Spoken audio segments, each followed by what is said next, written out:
Dear students, so today in this video we will discuss the concept of isomerism. That means optical isomerism we will discuss here. So before going that optical isomerism, actually what is an isomerism and what type of classification is present in that isomerism we will discuss now. So first I say isomerism. Isomerism is divided into two types, that is structural isomerism and stereo isomerism.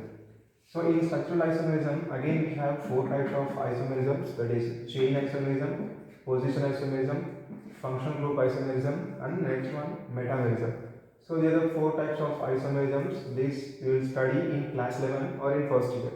Right. Second one is stereo isomerism. Stereo isomerism is a concept of isomerism where you will get a spatial arrangement of molecules in a around one carbon. What we are observing the carbon. Right, stereoisomerism. So in that we have two classifications, that is conformational isomerism and the second one is configurational isomerism. So this is conformational isomerism and second one is configurational isomerism. So conformational isomerism is a rotation of carbons, right? Rotation of carbons around that single bond. So these in this conformational isomerism we will get a structures like this. Right, Newman projections of molecules you will write. So if you are observing Newman projections, then you will get a conformational isomerism. Now say the last one is configurational isomerism. In configurational isomerism, again we have two types of isomerism. So it is geometrical isomerism and optical isomerism. Geometrical isomerism is nothing but under this geometrical isomerism, cis trans isomerisms are present and syn anti isomerism is present. These are cis trans and syn anti isomerism is present and these two are under geometrical isomerism. Now last one is optical isomerism. In this enantiomers and diastereomers will come. Right. So here optical isomerism is present. So how this optical isomerism is present and what is optical isomerism and what are optical isomers, now we will discuss in this class. Okay. So first we will write here. So what is optical isomerism? Right. What is optical isomerism? So what is optical isomerism means when a beam of plane polarized light is passed through the compounder, what we have taken, any compounder. So if we are passing a plane polarized light through a compounder, if that plane polarized light is bending towards left side or bending towards right side, based on that one we are giving molecule representations, right? So how that is present? So if we pass a source of light, if we pass a light through, actually this light is multi-directional, right? Whatever we are using light, that is in multi-directional light. And now again, if we pass this multi-directional light through an polarizer, right? It is called as polarizer, and this polarizer is, we'll use here Nicol prism. So Nicol prism, if we pass this through this Nicol prism, whatever light we have, this will convert, this Nicol prism will convert this multi-directional light towards plain single directional light, right? This single directional light we will get after passing through this Nicol prism. Normal light is converting into plain polarized light. So this is called PPL. Now if we pass this plain polarized light, right, plain polarized light, if we are passing through substance or any compound which is present in a liquid state, right, if we pass this plain polarized light through this compound, this light is bending towards right side or towards left side. That means this plane polarized light is bending towards right side or towards left side. So based on these bendings, we will give symbols, which is plus symbol for compound which is able to rotate this plane polarized light towards right side. That compound prefix, in prefix we will mention plus. Right, if it is rotating, this compound, whatever this compound we have taken, this compound is rotating plane polarized light towards left side, that we will use the symbol negative. Right, so what are these actually positive and negative numbers means? For this identification, that means what optical molecule any molecule if it is optically active or not. For that, actually we use what do you call polarimeter, right? Polarimeter we will use here. So in that, all this happens in polarimeter. Just we have to place a compounder and we have to observe the readings. Plus value or minus value will get there. So in that, if the compound is rotating light, plane polarized light towards right direction, we will get a positive value, positive number in polarimeter. If the compound is rotating plane polarized light towards left side, we will get a negative value. So positive or negative, if you are placing any optically active molecule, if it is an optically active molecule, it bends the light towards right side or towards left side. So based on that, if it is not rotating light towards any direction, that is called optically inactive molecule, right? So if the compound is rotating light towards right side or towards left side, that means any other direction, that is optically active molecule. If it is not rotating this plane polarized light towards any other direction, that is optically inactive in nature and chapter. So in that, so how to identify? By observing the molecule, right? By observing the molecular structure, how we are able to identify, right? So first, by observing the molecule means molecule should have, suppose if you are observing this carbon and I am taking here this molecule C2H5 and here Br and here H is there, right? If you are observing this molecule, the name of this is 2-bromobutane. This is a molecule, 2-bromobutane is a molecule, and we are observing this carbon, right? If this carbon is having 4 different groups, if this molecule is having 4 different groups, right, 4 different groups, then we can say this is a chiral carbon. This is called chiral carbon or chiral center. This is called chiral center. In any molecule, right, in any molecule, if chiral center is present, that molecule is said to be optically active. Optically active. Right. If chiral center is absent in a molecule, that molecule is optically inactive. Right. So if chiral center is present, that molecule is optically active. That means here what we have written, 2-bromobutane is optically active molecule. So it rotates plane polarized light in any other direction. Right, either it rotates right side or it rotates left side. So that rotation is depends on again this bromine. If bromine is, that means on this chiral center carbon, if high electronegative element is present on right side, right, high electronegative element is present on right side, that we are giving with a plus symbol. Or we can say that plus, we have another name, that is dextro. Right. If you are giving plus symbol, that is also called as suffixed as a molecule is suffixed as dextro molecule. If Br is in left side, that means if I am writing Br here and H here, CH3 here and C2H5. So now Br is in left side, so this is prefixed as symbol with a negative sign, or this is also prefixed with a LEVO symbol, LEVO word. So LEVO and dextro, these are the optically active words. Dextro means plane polarized light, it rotates plane polarized light towards right side, and LEVO means it rotates, this molecule rotates plane polarized light towards left side. So right side ki donate chestanemo, we call as what it is dextro, and left side rotation, if it is rotates left direction, that is called LEVO molecule.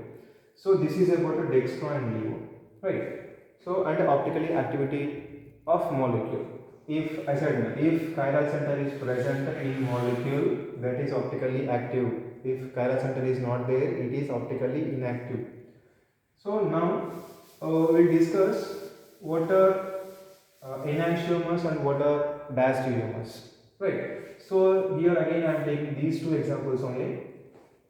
This is called plus symbol, plus molecule, that means dextro molecule, and this is minus molecule. That means here this is dextro and this is levo molecule. Now again, if I am writing this one and if I place a mirror here, right, if I place a mirror here, if I place a mirror here, this is a proper mirror image of this molecule, right? This is a proper mirror image of this molecule. So these are two mirror images, right? These are two mirror images. So these mirror images are called as enantiomers. So what are enantiomers means? The proper definition of enantiomer is molecules which are optically active but they are not superimposable on each other. They are called enantiomers. So if you place this molecule on this molecule again, you won't get a proper superimpose. That means if you place this here, CH3 will go on bromine and bromine will go on CH3. That means we are not getting a superimposable molecules. This is called enantiomerism. Enantiomerism, and the formation of these molecules are called enantiomers. Right, these are what are enantiomers. Now one more thing is a diastereomers. So proper definition of diastereomers is molecules which do not have mirror images and which do not superimpose on each other. Right, so I am writing here definition of enantiomers. Molecules which are mirror images, molecules which are mirror images but not superimposed on each other. Superimposed on each other. Right, these are called enantiomers. Now if I write a diastereomers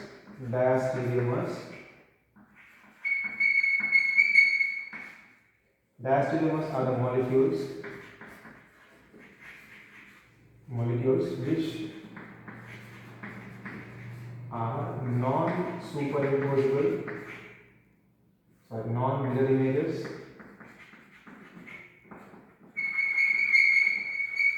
and non-superimposable molecule. Superimposable on each other.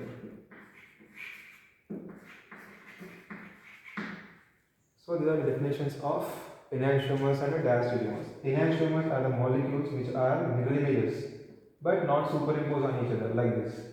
Diastereomers are the molecules which are non-mirror images and they are non-superimposable on each other. So there are the two definitions and this is an example of enantiomers. Now we will check for diastereomers. Okay.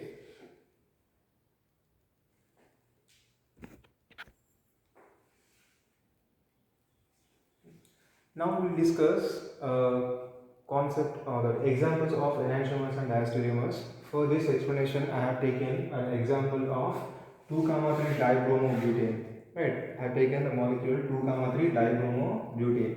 Now here 4 structures are possible for this. I have taken an example as a explanation of enantiomers and diastereomers. Now in first structure, if you observe, so carbons are 1, 2, 3, 4 carbons. On second and third carbon we have bromines. So if you write like this, and you can write like this, you can write like this, and you can write like this. That means 4 possible structures are there. Now in first structure, what is a bromines? Whatever we have taken bromines, these two are on same side. Now on this structure, bromines are again same side. Here bromines are opposite side, and here bromines are again opposite side. If you give numbers, I am giving numbers 1, 2, 3 and 4. Right, for identification I have given Roman numbers 1, 2, 3, 4 here. Now if you observe, mirror images 1 and 2 are mirror images of each other. Right, 1 and 2, these two are mirror images of each other, but we can't superimpose on this. Right, this first molecule we can't superimpose on second molecule. So here we can write a 1 and 2. These two are enantiomers. Right, 1, 2 are enantiomers. Now if you observe third and fourth again, third molecule and fourth molecule, if you place again mirror here, these two, 3 and 4, these two are again mirror images. But these two are not superimposed on each other. So that means this 3 and 4, these two are enantiomers. That means 1, 2 and 3, 4. Individually, 1, 2 is enantiomers and 3, 4 are enantiomers. Now if you compare 1, 3, 1, 3, that means if you are placing this molecule, and that means if you are observing this one and this is not a mirror image of this one and this is not a mirror image of this one. Right, if you are compare 1, 3 and 1, 4, right, 1, 3 and 1, 4, 1, 3, 1, 4, or we can place 2, 3 and 2, 4. This is one set and this is one set. Now these two are dash stereomers because they are not mirror images. Observe here, first and third one, these two are not mirror images and these are not superimposed on each other again. So the second and third, second and fourth, so these are not mirror images of each other and they are not superimposed on each other again. So this is a concept of enantiomerism and a dash stereomerism. That means in a molecule, that means in a solution, if you take in a solution, if you take a solution which has both enantiomers in a one mixture, that is called optically inactive molecule, inactive compound, because in that half of the compound will rotate light towards right side and remaining half of the compound will rotate light towards left side. So that means mutually it is in a zero condition. That means that compound we have taken, that is called optically inactive compound, inactive ratio. That ratio is called racemic mixture. What it is? Racemic mixture. So racemic mixture means 50% of plus, 50% of plus compound and the minus compound is also 50%. Right, these two are in a 50% ratio. If this is like this, that compound mixture is called racemic mixture. Right, in SN1 reaction, we will get this type of product. Right, in SN1 reaction, racemic mixture is a product there. So stereochemistry, stereo product, there is a racemic mixture because you will get a 50% of one molecule and 50% of another molecule. That means mirror images of two compound will get. That is racemic mixture. So this is about enantiomerism and dash stereomerism and enantiomers examples and dash stereomers example. Okay. In next class we will discuss concept of RS nomenclature, right? RS nomenclature, and we will discuss a concept of conversions of one form to another form, right? That means in a representation, organic representations, we have Fischer structures, Newman structures, and Wedge-dash structures.